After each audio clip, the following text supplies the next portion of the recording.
ಇನ್ನು ಸಮರ್ಪಕವಾಗಿ ವಾಣಿಜ್ಯ ಗ್ಯಾಸ್ ಸಿಲಿಂಡರ್ ಪೂರೈಕೆಯಾಗದೇ ಇರೋದಕ್ಕೆ ಉಡುಪಿಯಲ್ಲಿ ಬಾರ್ ಅಂಡ್ ರೆಸ್ಟೋರೆಂಟ್ ಮಾಲೀಕರು ಆಕ್ರೋಶವನ್ನು ವ್ಯಕ್ತಪಡಿಸುತ್ತಿದ್ದಾರೆ. ಎಲ್ರಿಗೂ ಕೂಡ ಸಿಗ್ತಾ ಇರುವ ಕಮರ್ಷಿಯಲ್ ಸಿಲಿಂಡರ್ಗಳು ನಮಗೆ ಮಾತ್ರ ಲಭ್ಯ ಇಲ್ಲ ಯಾಕೆ ಅಂತ ಪ್ರಶ್ನಿಸ್ತಾ ಇದ್ದಾರೆ. ಕ್ಯಾಟರಿಂಗ್ ವ್ಯವಸ್ಥೆಯವರಿಗೂ ಕೂಡ ಸಿಲಿಂಡರ್ ಸಿಗುತ್ತೆ, ಆದರೆ ಜಿಎಸ್ಟಿ ಕಟ್ಟೋ ನಮಗೆ ಇಲ್ಲ ಅಂತ ಹೇಳಿ ಅಸಮಾಧಾನ ವ್ಯಕ್ತಪಡಿಸ್ತಾ ಇದ್ದಾರೆ.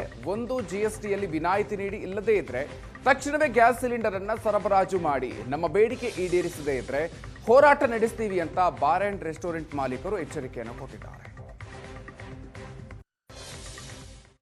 ಕಮರ್ಷಿಯಲ್ ಗ್ಯಾಸ್ ಸಿಲಿಂಡರ್ ಸಮಸ್ಯೆ ಬಹಳ ಗಂಭೀರವಾಗಿ ಮುಂದುವರೆದಿದೆ. ಇವತ್ತಿಯೂ ಕೂಡ ಬಾರ್ ಆ್ಯಂಡ್ ರೆಸ್ಟೋರೆಂಟ್ಗಳಲ್ಲಿ ಗ್ಯಾಸಿನ ಲಭ್ಯತೆ ಇಲ್ಲದೆ ಬಹಳಷ್ಟು ಸಮಸ್ಯೆಗಳಾಗ್ತಾ ಇದೆ ಅನ್ನುವಂಥ ಬಗ್ಗೆ ಉಡುಪಿಯಲ್ಲಿ ಬಾರ್ ಮಾಲಕರು, ರೆಸ್ಟೋರೆಂಟ್ ಜೊತೆಗೆ ಬಾರ್ ನಡೆಸುವಂಥ ಮಾಲಕರೇನಿದ್ದಾರೆ ಅವರು ಧ್ವನಿ ಎತ್ತುತ್ತಾ ಇದ್ದಾರೆ.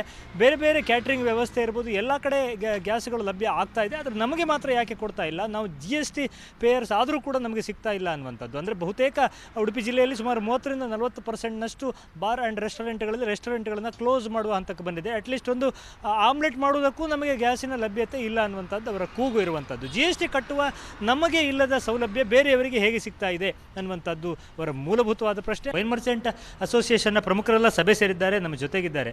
ಸರ್, ನಿಮಗಂತೂ ಸಿಗ್ತಾನೆ ಇಲ್ಲ ಅನ್ನುವಂಥದ್ದು ಆರೋಪ ಹಿಂದೆಯೂ ಮಾಡ್ತಾ ಬಂದಿದ್ರಿ. ಯಾಕೆ ತೊಂದರೆ ಆಗ್ತಾ ಇದೆ, ಎಲ್ಲಿ ಲ್ಯಾಪ್ಸ್ ಆಗ್ತಾ ಇದೆ ನಿಮ್ಮ ಪ್ರಕಾರ? ಗೊತ್ತಿಲ್ಲ. ಈಗ 2 ತಿಂಗಳಿಂದ ಗ್ಯಾಸ್ ಸಪ್ಲೈ ಇಲ್ಲ. ನಾನು ನೇರವಾಗಿ ಹೇಳಬೇಕಾದ್ರೆ ನಾವೊಂದು GST ಪೇಯರ್ಸ್, ತಿಂಗಳಿಗೆ 15, 20, 25, 30 ಸಾವಿರ ರೂಪಾಯಿ ನಾವು GSTಗಳನ್ನು ಕಟ್ತೇವೆ. ನಮಗೆ ಪ್ರಯಾರಿಟಿಯಲ್ಲಿ ಗ್ಯಾಸ್ ಸಪ್ಲೈಯನ್ನು ಮಾಡದೇ ಇದ್ದರೆ ಬ್ಲ್ಯಾಕ್ ಮಾರ್ಕೆಟ್ನಲ್ಲಿ ಗ್ಯಾಸು 3,800, 4,000 ರೂಪಾಯಿಗಳಿಗೆಲ್ಲ ಗ್ಯಾಸ್ ಸಿಗ್ತಾ ಹೋದರೆ ನಮ್ಮ ಪರಿಸ್ಥಿತಿ ಹೇಗಾಗಬೇಡ? ನಮಗೆ ಗ್ಯಾಸ್ ಕೊಡಿ, ಇಲ್ಲ ನಮಗೆ GSTಯನ್ನು ವಿನಾಯಿತಿ ಕೊಡಿಸಿ. ನಮಗೆ ಪ್ರಯಾರಿಟಿಯಲ್ಲಿ ನಮಗೆ ಕೊಡಬೇಕು. ನಾವು ಲೈಸೆನ್ಸ್ ಹೋಲ್ಡರ್ಸು, GST ರಿಜಿಸ್ಟ್ರೇಷನ್ ಇದ್ದವರು, ನಮಗೆ ಗ್ಯಾಸ್ ಸಪ್ಲೈ ಇಲ್ಲ ಅಂತ ಹೇಳಿದರೆ ಈಗ ಬೇರೆ ಬೇರೆ ಕಾರ್ಯಕ್ರಮಗಳು ನಡೆಯುವುದಿಲ್ವಾ? ಯಾವ ಚೌಲ್ಟ್ರಿಯಲ್ಲಿ ಬಂದಾಗಿದೆ ಕಾರ್ಯಕ್ರಮಗಳು? ಯಾವ ಚೌಲ್ಟ್ರಿಯಲ್ಲಿ ಬಂದಾಗಿದೆ? ನಮಗೆ ನಾನಂತ ಹೇಳೋದು ಅಂತ ಹೇಳಿದರೆ ನಮಗೆ ಗ್ಯಾಸ್ ಕೊಡಬೇಕು. ಇಲ್ಲ, ಯಾವ ದಿವಸದಿಂದ ಗ್ಯಾಸ್ ಬಂದಾಗಿದೆ ನಮಗೆ ಅದು ಪಬ್ಲಿಕ್ ಆಡಿಟ್ ಆಗಬೇಕು. ಆ ಡೀಲರ್ಸ್ಗಳಿಗೆ ಎಷ್ಟು ಗ್ಯಾಸ್ ಬಂದಿದೆ, ಅವರು ಯಾರಿಗೆ ಕೊಟ್ಟಿದ್ದಾರೆ, ಯಾರು GST ಪೇಯರ್ಸಿಗೆ ಕೊಟ್ಟಿದ್ದಾರೆ, ನಾನ್ GST ಪೇಯರ್ಸಿಗೆ ಕೊಟ್ಟಿದ್ದಾರೆ, ಅದು ಪಬ್ಲಿಕ್ ಆಡಿಟ್ ಆಗಬೇಕು. ಗ್ಯಾಸ್ ಏಜೆನ್ಸಿಗಳು ಎಲ್ಲೋ ಒಂದು ಕಡೆ ವಂಚಿಸ್ತಾ ಇದ್ದಾವೆ ತಮಗೆ ಅಂತ ಅನಿಸ್ತದೆ ತಮಗೆ? ಈಗ 2 ತಿಂಗಳಿಂದ ಇವರು ಗ್ಯಾಸ್ ಕೊಡದೇ ಇರೋದ್ರಿಂದ ನಮಗೆ ಹಾಗೆ ಅನ್ನಿಸ್ತಾ ಇದೆ. ಇದನ್ನು DC ಅವರು ಇದನ್ನು ಖುದ್ದಾಗಿ ಇದನ್ನು ಗಮನಿಸಬೇಕು.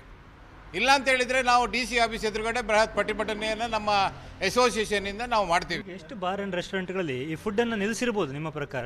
ನನ್ನ ಪ್ರಕಾರ ಒಂದು 30% ನಿಲ್ಲಿಸಿದ್ದಾರೆ. 30% ನಿಲ್ಲಿಸಿದ್ದಾರೆ. ಉಳಿದವರು ಏನೋ ಒಂದು ಸಣ್ಣ ಪುಟ್ಟ ಈ ಕಟ್ಟಿಗೆಯಲ್ಲಿ ಬೇಯಿಸ್ಕೊಂಡು ಮಾಡೋದನ್ನು ಕೊಡ್ತಾ ಇದ್ದಾರೆ. ನಮಗೆ ಚೌಲ್ಟ್ರಿಗಳಲ್ಲಿ ಆ ಗ್ಯಾಸ್ಗಳು ಅವರು ಕಾರ್ಯಕ್ರಮಗಳನ್ನು ಮಾಡೋದು ನೋಡಿ ನಮಗೆ ಇಲ್ಲಿ ಒಂಥರ ಮುಜುಗರ. ನಾವು ಅಯೋಗ್ಯರನ್ನಿಸ್ಬಿಟ್ಟಿದೆ. ನಾವು ಟ್ಯಾಕ್ಸ್ ಪೇಯರ್ಸು, ವರ್ಷ ಇಡೀ ಟ್ಯಾಕ್ಸ್ ಕೊಡುವವರು, GST ಕೊಡ್ತೇವೆ. ಎಷ್ಟು ಹೋಗ್ತದೆ ಸರ್ ಸರ್ಕಾರಕ್ಕೆ GST? ಸಾಧಾರಣ ಈಗ ನಮ್ಮಲ್ಲಿ ಒಂದು 200-250 ಜನ GST ಕಟ್ತಾರೆ. ಒಂದು 20,000 ಅಂತೇಳಿ ನೀವು 30,000 ಅಂತ ಮಿನಿಮಮ್ ಇಟ್ಕೊಳ್ಳಿ, ಎಷ್ಟಾಯಿತು? ಹೌದು. ಆದ್ಯತೆ ಮೇಲೆ ಕೊಡಬೇಕು ನಮಗೆ. ಎಸೆನ್ಷಿಯಲ್ ಕಮೋಡಿಟಿ ಅಲ್ವಾ ಅದು? ಆದ್ಯತೆ ಮೇಲೆ ಕೊಡಬೇಕು ನಮಗೆ. ಉಡುಪಿಯಿಂದ ಕ್ಯಾಮ್ರಾಮನ್ ಹರೀಶ್ ಜೊತೆಗೆ ಶಶಿಧರ್ ಮಾಸ್ತಿ ಬೈಲು, ಏಷ್ಯಾನೆಟ್ ಸುವರ್ಣ ನ್ಯೂಸ್.